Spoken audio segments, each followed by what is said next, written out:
तेलंगाना के जिन कोनों तक पक्की सड़क तक नहीं पहुंच पाई, वहां तक पहुंच गई 52 साल की अनुसुयम्मा। 15 साल की उम्र से वो इन इलाकों की खाक छान रही हैं और उनकी मेहनत का फल है ये दरख्त। करीब 37 साल में उन्होंने 22 गांव के लोगों को प्रेरित कर अब तक 1000 एकड़ में 20 लाख से भी ज्यादा पेड़ लगाए हैं। ऐसे में कोई हैरानी की बात नहीं कि अनुसुयम्मा इन पेड़ों के लिए एक माँ जैसा प्यार महसूस करती हैं। 15 साल की उम्र में अनुसुयम्मा पर्यावरण, स्वास्थ्य और जैविक कृषि के लिए काम कर रही संस्था डेक्कन डेवलपमेंट सोसाइटी यानी DDE के साथ जुड़ी। 90 के दशक के अंत में वो सिंगूर डैम के विस्थापितों से मिली, जो रातों रात अपने घर खो चुके थे। उन्हें आजीविका दिलाने के मकसद से उन्होंने DDE में इन गांव वालों को वृक्षारोपण के काम में शामिल करने का प्रस्ताव रखा।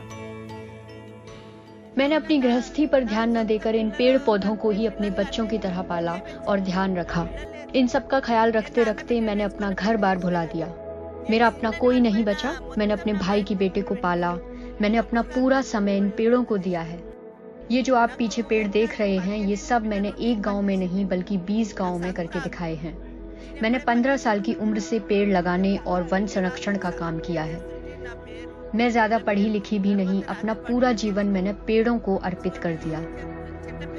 तेलंगाना में नाइट स्कूलिंग की व्यवस्था है। मैंने वहां जाकर पढ़ना लिखना शुरू किया और वहीं से मुझे पेड़ों की प्रजातियों का ज्ञान मिला। मेरी आए दिन गांव वालों से झड़प होती रहती थी, जो लोग पेड़ों को उखाड़ने और नष्ट करने का काम करते थे। मुझे गांव के लोगों ने समझाया भी कि खुद जोखिम न उठाकर पुलिस का सहारा लो। मैं रोज 4 से 6 किलोमीटर चलकर मुआयना करती थी, पेड़ों का संरक्षण करती थी। मैंने जब 15 साल की उम्र से शुरुआत की, तब ऑटो या बस की कोई सुविधा नहीं थी। तब दूर दराज के गाँव में पैदल चलकर मैंने काम किया। मुझे शुरू से ही पेड़ पौधों से लगाव था। मेरे घर वालों को ये सब पसंद नहीं था और उन्होंने मुझे कहा कि ये सब छोड़ दो, पर मेरा लगाव पेड़ों के साथ बना रहा। मुझे यहाँ के अधिकारियों ने भी कहा कि जंगल में अकेले मत जाओ, वहाँ जंगली जानवरों का खतरा है, पर मैंने किसी की नहीं सुनी। अपना पूरा जीवन मैंने इन पेड़ों के संरक्षण में लगा दिया। जब हम यहाँ की जमीन के लिए अधिकारियों से बात करने गए और कहा कि यहाँ पेड़ लगाना चाहते हैं, तो उनका जवाब था कि ये बंजर जमीन है जिसमें पत्थर ही पत्थर हैं। यहाँ पेड़ लगाने का कोई फायदा नहीं। मैंने कुछ लोगों को जमा किया और यहाँ पर गड्ढे खुदवाए, साथ ही पत्थर डाले, बीज डाले। कुछ ही दिनों में जब पेड़ उगने लगे तो लोगों में विश्वास जागा कि यहाँ पेड़ उग सकते हैं। कई बार पत्थरों को इकट्ठा करने और उन्हें गड्ढे में डालते वक्त उनमें से चिंगारी निकल आती। कुछ लोग डर भी जाते, पर मैंने उन्हें समझाया और घर से पैसे लाकर भी दिए कि काम चलता रहे। पैसे की मदद से बहुत लोग प्रोत्साहित हुए और इस मुहिम से जुड़ते गए। कुछ ही दिनों में 60 से 70 लोग इस काम में जुट गए। ये जमीन 99 एकड़ में है और हमने यहाँ 57,000 पेड़ लगाए हैं। यहाँ 32 अलग नस्लों के पेड़ हैं। 10 साल तक ये काम चलता रहा। हमने ये भी देखा कि 1000 पेड़ लगाने पर कुछ 700 पेड़ ठीक से उग जाते थे, बाकी खराब हो जाते थे।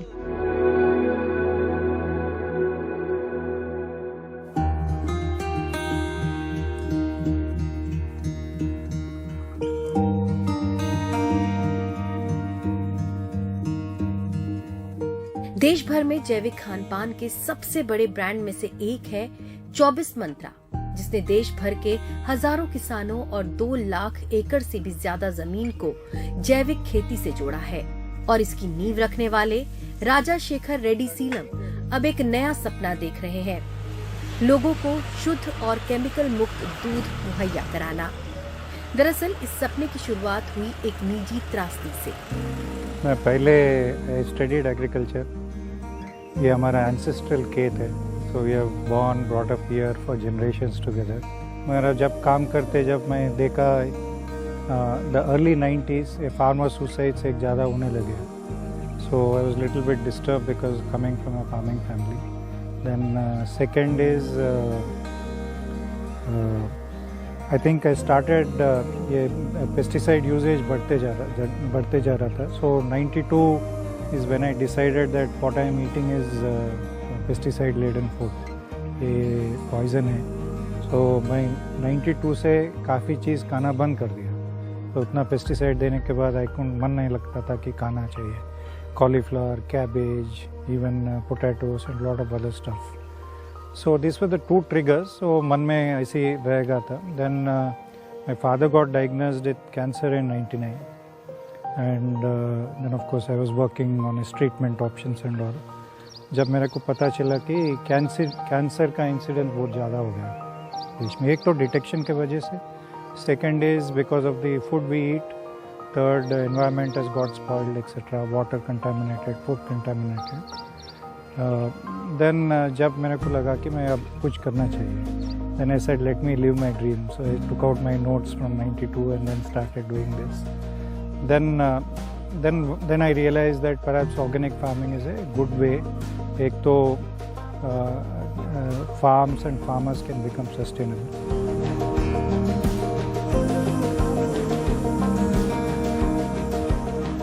Then second is this will also be able to give us pure clean food because ultimately food is one thing which bonds people, right? So that's how I think this thing started. And third thing, my father used to own the land here and then do it, and he used to cultivate a lot of things without any pesticide, any fertilizer, and still get best yield in about 100-150 kilometer radius. We started our first project in Navalgarh, Rajasthan, because that's where some organic farmers, small little bit they were doing, and then udhar se chalu kare. Then we started our next project in Murtuzapur, Akola district, Maharashtra. Then uske baad third project we started in Srikakulam, Andhra. Like that slowly we have expanded.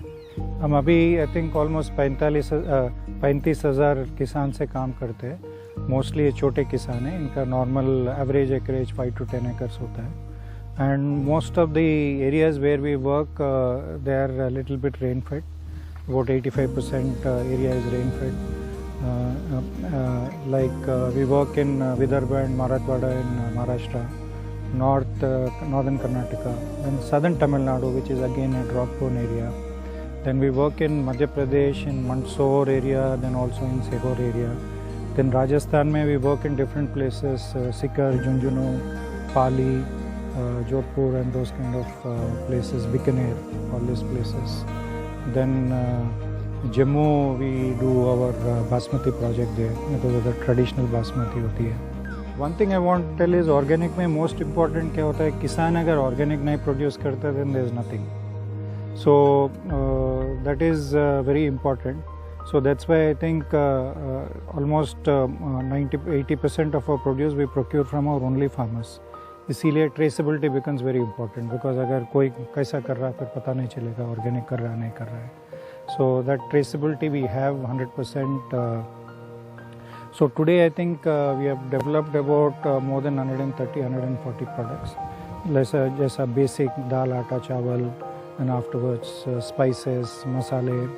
Then now we have got into little more processed food like jams, and then breakfast cereals. Now we do vermicelli, pasta, a lot of things based on the basic ingredients. So almost about 135 plus products we have. And in India we sell for almost 560 cities, towns mein, right from northeast to Kanyakumari to Jammu, Kashmir, Srinagar. Other than that, we export. The 24 Mantra brand is sold in about 34 countries directly. Just US, Canada, Europe, then Middle East, then Southeast Asia, Australia, and even in countries like Mauritius, Reunion Islands. So a lot of these places.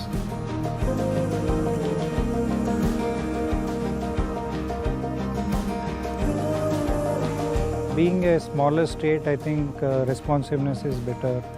And then so definitely on the agriculture front, more area has got irrigated. To that extent, production has gone up continuously during the last 6-7 years. And then I think there have also been a lot of thrust on food processing industry.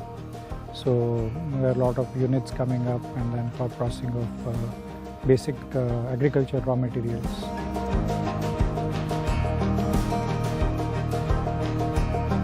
पहला चीज़ we have started this company with 3 objectives in mind. एक तो farmers का income sustainable होना चाहिए। Second is consumers के लिए we are able to give pure food, so उनका हेल्थ इंप्रूव हो सके। Then third is in our own small way contribute to the environment. So one is obviously we would like to work with a large number of farmers, almost 1 million farmers. That's our goal, next 10-15 years, whatever. Then second is we want to reach obviously as many households as possible. And third is we are working now on a lot of innovative products. Like one of the issues is baby food, and these things are highly contaminated. So we are working on those kind of products. We are working on healthy snacks, confectionery. Then we are working on frozen food. So we are going to come out with a lot of innovative products.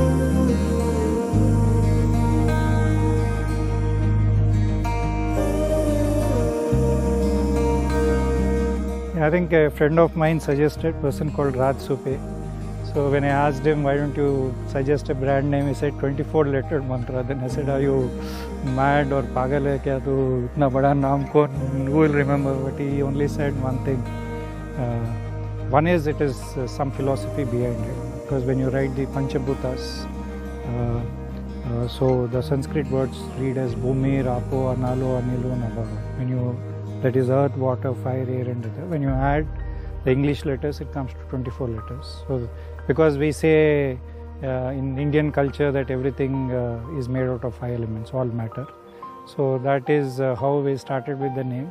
Then later on became 24-letter mantra. Then a lot of our customers said, why don't you shorten it to 24 mantra? So it's finally become 24 mantra.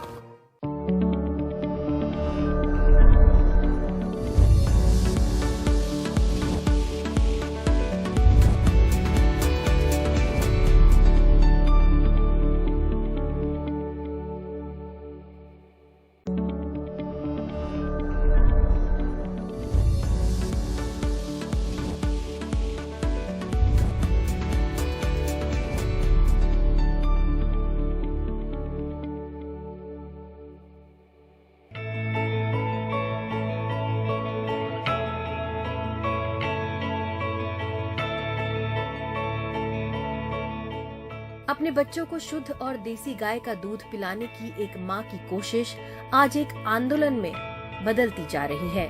Allola Divya Reddy अब देसी गाय को बचाने की एक मुहिम चला रही हैं, क्योंकि उनके मुताबिक सरकारी नीतियों के चलते हमारी देसी गाय की प्रजाति अपनी जगह खोती जा रही है और उन्हें डर है कि एक दिन देसी गाय की प्रजाति विलुप्त हो जाएगी। देसी प्रजाति को बचाने और सरकारी नीतियों में बदलाव की अपील लेकर वो सुप्रीम कोर्ट तक पहुंच चुकी हैं।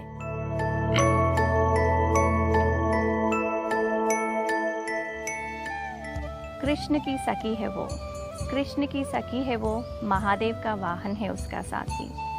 समस्त देवी और देव इन्हीं में बसते हैं, मातों की माता है वो। ऐसे दिव्य जीवी को भगवान ने हम मनुष्य जाति को उपहार दी है।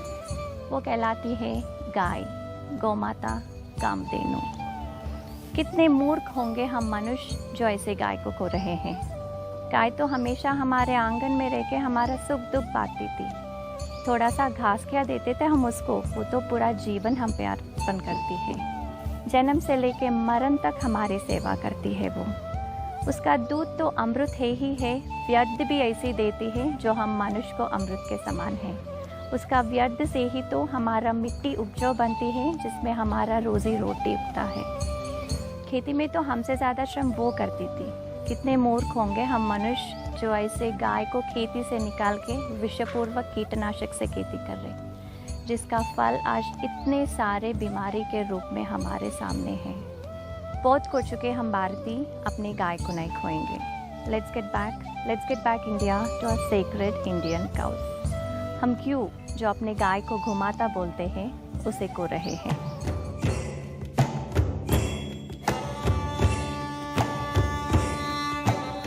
When I started researching about milk, I came to know that A2 milk is healthy, and A2 milk is nothing but our desi cow milk. And shockingly, I could find none. That is when I had to start Climome. and Climome is not just about milk, it's much more. It's a mission to bring back the glory to our sacred Indian cows. 7 साल से I have been saying the same lines and I stick on to those lines even now. बहुत खो चुके हम भारतीय, अपने गाय को नहीं खोएंगे. Let's get back India to our sacred Indian cows. हम क्यों जो अपने गाय को गोमाता बोलते हैं उसे खो रहे हैं. हमारी देसी गाय की प्रामुख्यता जान के सब देशों वाले जैसे कि ब्राज़ील, ऑस्ट्रेलिया, अमेरिका, सब लोग हमारी देसी गाय को उनके देश को लेके जा रहे हैं. जैसे कि ब्राज़ीलियंस लेके गए हमारे गिर गाय को, ऑस्ट्रेलियंस लेके गए हमारे साहिवाल को एंड अमेरिकन्स लेके गए हमारे ओंगोल को. तो हम क्यों जो अपने गाय को गोमाता बोलते हैं उसे खो रहे हैं. जब मैंने शुरू की तो सिर्फ मैंने 10 गाय के साथ शुरू की. मैंने सिर्फ अपने बच्चों के लिए शुरू की. I would send it to my family, my first family, and then my friends started asking. So the word spread within no time. Then the neighbors started asking, the family, and then I realized that this is something which if I do alone, it won't be fulfilled. So I should inspire, educate more people to start farms with desi cows instead of hybrid cows. I just started Climome just for my kids, but within no time it grew into a bigger mission. Climome is no more about milk. It's much more. It's a mission to bring back the glory to our sacred Indian cows.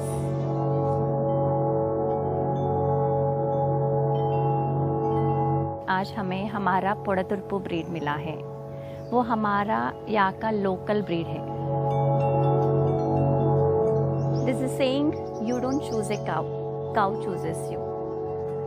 I believe cow chose me to do this job. मुझे ये याद भी नहीं है कि मैंने बचपन में कब गाय को छुआ है, लेकिन अब मैं और मेरा पूरा family we are so much associated with cows. We are happy and proud to be associated with cows. A call from a mother who is unable to breastfeed her newborn asking for Climome A2 milk for her child, and a message from a patient's family saying that this milk is not just milk but acting as a medicine for them. These kind of messages motivate me. They make me feel I would not have been this happy nor satisfied doing anything else in my life in spite of being an engineering graduate. बहुत सारे awareness programmes किए हैं social media के द्वारा भी इन 7 सालों में. बहुत सारे लोगों को इंस्पायर, एडुकेट और हेल्प भी की है देसी गाय के साथ फार्म सेटअप करने में. कश्मीर से लेके कन्याकुमारी तक हमारी ब्रीड्स की हालत देखी है मैंने. लेकिन जब हमारे ब्रीडिंग पॉलिसीज ही हमारे ब्रीड्स को जड़ से मिटा रहे तो इन सब अवेयरनेस प्रोग्राम्स की क्या फ़ायदा. हमारे ब्रीडिंग पॉलिसीज़ को बदलने के लिए मुझे सुप्रीम कोर्ट तक जाना पड़ा. हमारा नेशनल हेरिटेज, हमारे देसी गाय को बचाने के लिए मुझे सुप्रीम कोर्ट तक जाना पड़ा. So what we are asking is that not to do artificial insemination of our desi cows with hybrid semen to protect the breeds. So that is the main objective of our bill. जब तक हम अपने देसी गाय को सिर्फ एक religious symbol की तरह देखना बंद नहीं करेंगे तब तक हम सही सोच नहीं पाएंगे. हमको देसी गाय की प्रामुख्यता हम मनुष्य के जीवन में क्या है वो पता भी नहीं चलेगा. बहुत कुछ लिखा गया है गाय के बारे में हमारे वेदों में, शास्त्रों में, पुराणों में, इतिहास में और विज्ञान शास्त्र में भी. ये ज़रूरी नहीं है कि सब लोग हमारे वेदों को, पुराणों को माने, लेकिन जो भी इतिहास में लिखा गया है और साइंस में बता गया है उसे तो मान सकते हैं. ये वक्त है सोचने का और खुद से सवाल करने का.